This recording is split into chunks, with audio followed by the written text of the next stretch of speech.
Welcome to the Profit Lifestyle for Fitness Entrepreneurs podcast. My name is Scott Carpenter. I am a personal trainer turned multiple gym owner and investor who's already been through the rock bottom and near bankruptcy in the fitness business. But I've been lucky enough to come out the other side and have turned the profits of my fitness business into indestructible wealth. I'll be sharing the no bullshit strategies, tactics, and advice to win big in business and in life. So if you're a gym owner, a personal trainer, or an online coach who wants to make multiple six figures in take-home profit and have the freedom with your time to actually enjoy it, subscribe now to this podcast. This is the show for you. All right, welcome everybody. Welcome to the Profit Lifestyle Podcast. I'm your host, Scott Carpenter. With me is Andy Boymilla. And today we are going to be talking about long-term versus short-term marketing. And what does that mean? There's like long-term versus short-term? Isn't marketing just marketing? Marketing is just marketing. And it is really. And at the end of the day, is like we kind of lean one way or another, do all one or all the other. And it gets complicated, you know? It's just, there's a lot to do on marketing. We always feel like we're behind. We're not doing enough. And, you know, at the end of the day, you hear every different thing from every different guru, right? Always do this, never do that. And at the end of the day, you should be doing both. And you should be doing all of it. You should be doing all of it and figuring out what works for you. But really, long-term versus short-term, what we're really talking about is short-term being direct response and long-term being your brand. And so let's go into that. When you say direct response, right, Scott, like what do you mean by direct response? Because some people may not understand what that means. Exactly. So yeah, direct response, I mean, for all intents and purposes, it's kind of just ads, right? It's kind of just ads. You're putting something out there. Let's say you're advertising for both, okay? Or take, for instance, a direct response is an ad out there for a Memorial Day sale to buy this mattress, to buy this grill, or whatever it is, right? Brand marketing can be paid ads too, right?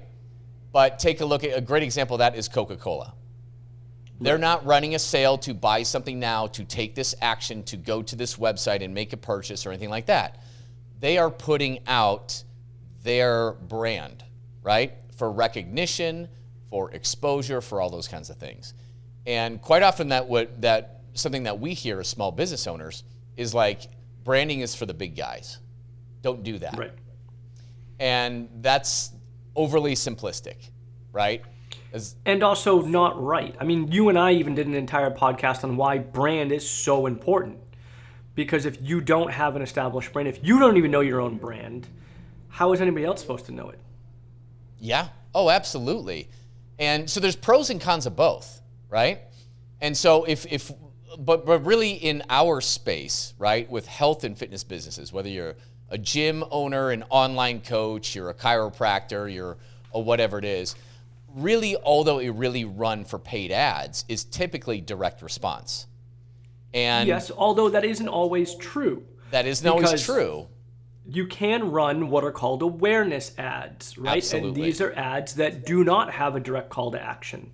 They are simply out in the universe, being pushed out by Meta, and the goal here is to bring awareness to your brand, eyeballs on you. So it's typically something right now, the things that are working really, really well in awareness ads are videos where it kind of describes your business, right? And the great thing about these ads, we should do a whole nother one on awareness ads, but real quick, the great thing about awareness ads is it's not direct response, it is building your brand, and it's actually very affordable for most people to do because you can put $3 to $5 a day behind these things and get hundreds of thousands of eyeballs on them, which is really awesome. Yes. So yeah, it's crazy. I mean, ads don't have to be direct response. They don't have to be direct response, and quite often we don't do enough brand, and we just don't, because like Andy said, they're cheap, right? So take Facebook, Instagram, for example.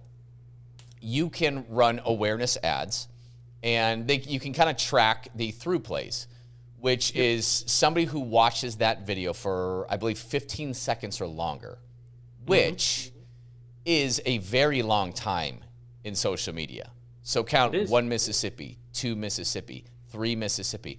You can get a lot of your brand and what you do and why you do it and how you help people and who you help, all of that out, and a lot of recognition for very cheap. Because quite often a through play, if you have a good video, it might only cost you 2 to 3 cents per through play. And I mean, you can get it lower even, but it is very cheap. And if you are kind of targeting, one of the cons of running ads for local businesses, it gets expensive because we're targeting a very small radius around us. Well, that might be 3 miles. The whole thing about how Meta has changed their targeting, and even if you do put in specific target demographics within your ad, Meta may not even listen to those. Yeah. So that's one of the cons of everything too. And so like let's go more into the ads right now. So like direct response ads. This is what you see all the time. It's like, hey, we've got a 6-week challenge. We have this trial. We have this. Buy this shit. Buy this shit. Or book a consult to buy this shit. Book a consult to buy this shit, right? Inside of Facebook, these are called either lead ads, where somebody submits an actual filled out form, or what's called a conversion ad, where the goal is to get them off of Meta onto a landing page, which then converts them. Either way, they're directly asking the lead, the person scrolling, to stop what they're doing, read the ad, watch the ad, and then do something else. Either fill out a form, click a button, whatever it may be. It is a direct response because we're asking them to actually do something. Absolutely. And so really, I mean, the math behind it to figure out if it's going to work for you or what you have is working is pretty simple. Right. But most people don't know these numbers. So direct response is good because you can get business now. That being said, with just direct response, one of the big cons is that nobody really knows about you. You could get lucky and hit people who already know about you, but they're not warmed up to who you are, what you do, who you serve, why you do what you do, right? And colder traffic is more difficult to convert. And you're skipping the dating and you're like, let's bone. Like, come back to my house, let's bang it out, right? And you know what that results in? More money. You have to put more money behind these things in order to make bigger conversions, right? Because it basically, you have to expand the amount of people that are seeing these things. So it becomes a numbers game. And I'm sure, a lot of people don't understand this, but what you need to know is you need to understand your ROI, right? You need to understand your cost of acquisition. Like, you need to understand how much it's going to cost you to bring in a lead from a direct response ad. And you need to make sure your numbers beat that. Otherwise, you're losing money.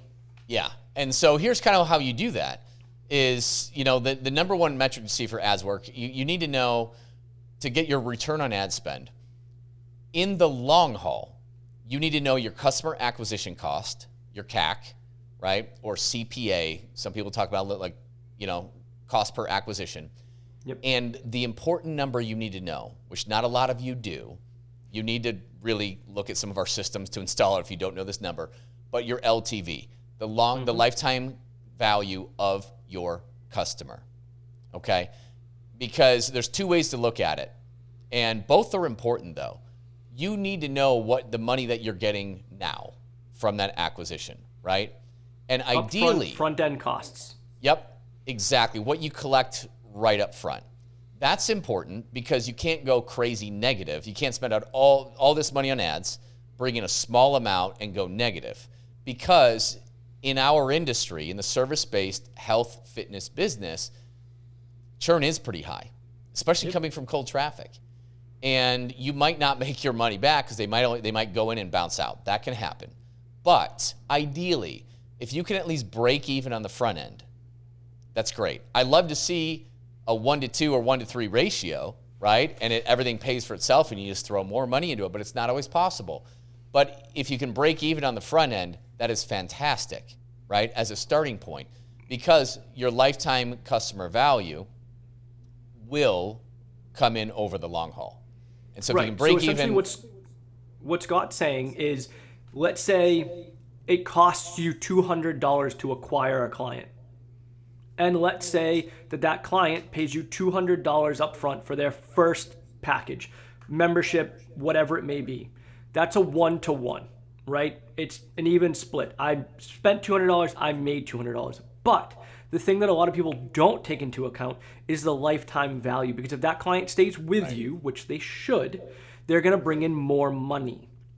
So that means, yes, it cost me $200 to basically purchase that client, to get that client. But in reality, that client may end up spending over their lifetime with us $4,000, $5,000, $20,000. And I don't know about you guys, but I'm willing to spend $200 if it gets me $20,000. Right.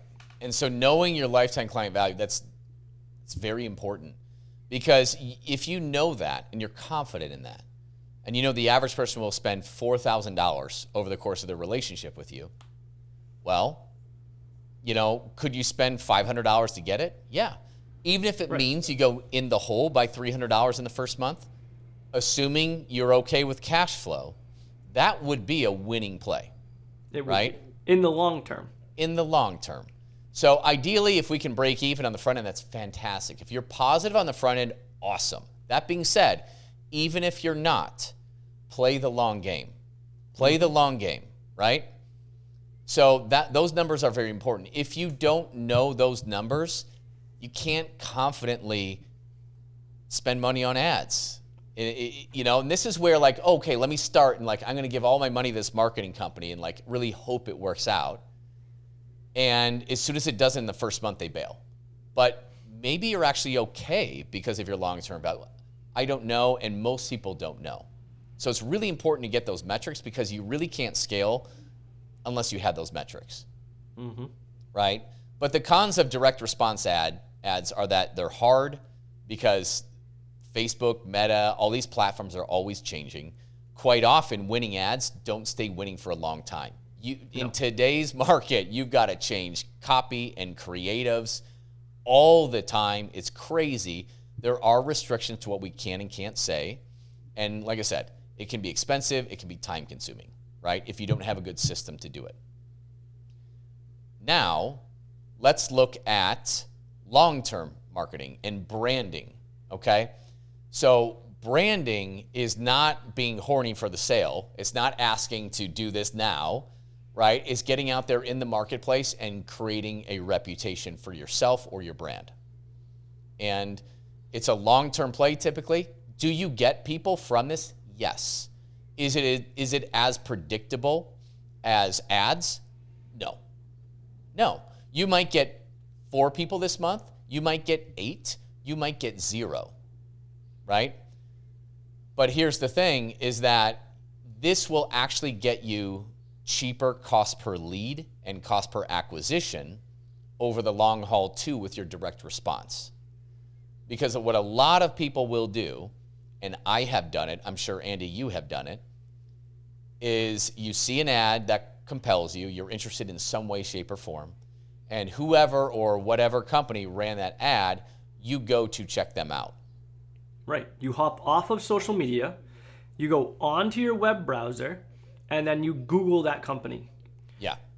And that's one of the also hard things about direct response ads, is direct response marketing, is just because someone can't, not everyone who doesn't come in from those direct response ads didn't actually not come in from those direct response ads, and vice versa, right? Long-term brand marketing, someone might be aware of you, and it takes your direct response marketing in order to trigger them to actually buy something. Right. So it's hard both ways. But what we're talking about here is specifically when someone sees a direct response ad, you're going to go off of social media, you're going to go onto their website, you're going to go onto their actual social media, and you're going to look up that company. That's their brand marketing. It's their website, it's their social media, right?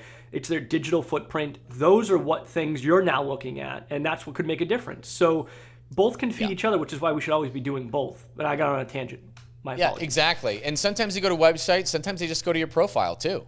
Right. And if they like what they see with your branding, whether it's the website or just the videos and the posts that you're making on your brand, if they like what they see, they're way more likely to become a customer. They're way more likely to take that first step, whether it's now or 6 months from now. And once they do and they connect in your brand, they're going to see your stuff on a normal basis over time. And when they're ready to take the next step, when it's that point in the itch cycle, when they're ready to move forward, you're there. But if all you do is direct response and you're turning it off and shutting it off, you don't have a branding behind you, you're going to really be wasting a lot of that money with the direct response ads over time. And so the brand becomes important, and it allows you to sell various products and services and even businesses. If you develop a personal brand and you decide you want to add on different revenue streams like GLPs or peptides, or you're a gym owner and you're thinking about opening up a stretch therapy place, or whatever, or you're adding that onto your existing business, whatever it is, if you have a good personal brand with you in addition to your business, you can have a lot of doors open up to you. And that's something we should probably talk about that on another podcast, the difference between building a business brand in today's world and building a personal brand in today's world, because you and I both know, we've experienced it, we deal with it every single day. Business brands don't get the exposure on social media and digital platforms like personal brands do, which is, it's something to think about for those of you guys that are like, well, I'm just trying to build my business brand. Yes, great, you should. But also understand that building a personal brand alongside that might be beneficial as well.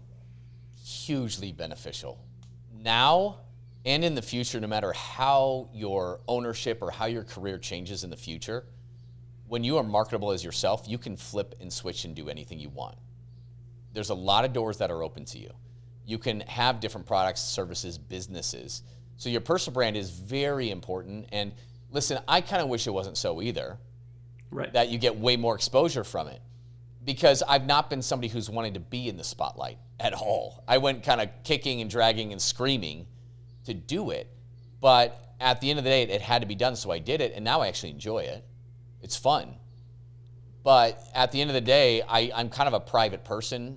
I didn't want to be in the spotlight, but it's necessary quite often in today's world. Really is. And this is what people want to buy from as well. Like we don't really always want to buy from the big corporate businesses. People want personality. They want to connect with somebody, right? And then if you look at your personal Instagram, you look at your personal Facebook, this is what Andy and I teach so many of the people that we work with too, whether they're gym owners, telemedicine, online coaches. When you post on your personal Facebook or your personal Instagram or whatever your platform is, it will get many, many, many, many, many times the views, attention, engagement than your business profile. Yes. By far. By far. I really don't even like the business posting at all, but it should be there for if you run ads to it. So people go to that page, they're like, okay, this is active, they care, they're doing stuff, right? Right, and it's there to build the brand as we're talking about. It's that long-term marketing play. Yeah. There are so many business owners that I've talked to that are like, Andy, I don't want to keep posting on social media because nobody's seeing it, nobody's responding to it. I'm not getting any leads from it, which is a very, very common thing. And we're going to talk about in our next podcast some things that you can do to help increase those odds. But regardless, it's not always about your business social media platforms being a lead generation platform. A lot of it is because people will go to those things to view you, to see what you stand for, to see what services you offer, to see who you work with, because people want to deal with people that are like them. And so they're going to go to your social media, they're going to go to your Instagram, they're going to go to your Facebook, they're going to go to your website to see these things. And regardless of whether or not they're converting off of those things into like paid clients, it's still helping. And that's part of the foundation that you need to build and continue to maintain. Because otherwise, people view you as, oh, they stopped posting. They probably don't even care anymore. They're probably ready to shut down. Yeah, absolutely. It's no different than trying to find a pediatrician, a doctor, whatever. And there's like no reviews or anything on their Google profile. I'll check out someplace else. It doesn't look like they're active or in business or care, right? And yeah, it sucks to have to like do all this stuff, but it's just what's necessary today. So we can complain about it or we can benefit from it. And there's plenty of your competitors who aren't going to be doing this stuff. So the good news is a lot of opportunity for you to step in and do this. So the brand is very important over time. It will make your short-term direct response ads more successful. Absolutely. Yep. And the cool thing about your long-term brand and your content is it can be free or as close to it, right? Maybe you've got some tools that you spend a little bit of money, but it's so much cheaper. And when you use it on your personal profiles, you can bring in tens of thousands of dollars without spending $1. And I mean, shoot, we were just sharing in our chat this morning on our app. I mean, Julie brought in people, and Sammy's been bringing people in. Larry's content is off the charts. Right. It's awesome. They're not spending any money, and they're getting better results than the marketing companies. At least, well, I don't think Julie was using one, but other ones they've been paying thousands of dollars to try and get. And that's the great thing. If you're strapped for cash flow is a thing. You don't have the budget for ads. That's okay. Let's just double down on that. And you can put in direct conversion, right? Short-term into your long-term branding too. Because occasionally, yes, you are going to make an ask. You are going to make an offer. Is it going to get out to thousands of people? No. But it will get out to the warm people who have been watching your branding and connect with it. It might get out to 100 or 2 or 3 or 4, but man, those are hot people. And those are the people you can sell your highest ticket program for. These are typically people who are going to be your best clients because they've been connecting with you and why you do and what you do it for. Yep. But high ticket loves the organic stuff. And that's the coolest thing, because you'll get your best clients from it. But here's the con of that branding too, if you don't expand it. It's, when you're constantly talking to the people that you're already with, your email list and your social media audience, right? The branding, unless you spend money, like you're always kind of talking to the same fishing pond, and it's not really growing. And that is where a lot of the paid ads to expand it come in. And with your short-term direct response, you will grow that email list, you will grow your followers, which is great. That's going to help your branding out long-term, right? Now, like Andy, you pointed out, you can actually use paid ads to actually grow your brand as well. You can. Right, with the video awareness ads. And that's important to do, and it's cheap to do it. So that's a way that you can get your pond bigger and bigger and bigger. And so when you're not running or your budgets are smaller on the direct response, you can also have your long-term branding make it happen. Same thing with your email list. Right. Bigger that is, the more people it's going to reach.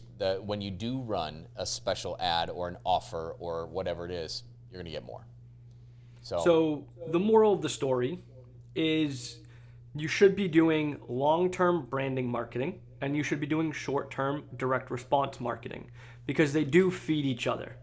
And if you only emphasize one, then you're not getting as much out of it as you could, because you don't have the other half.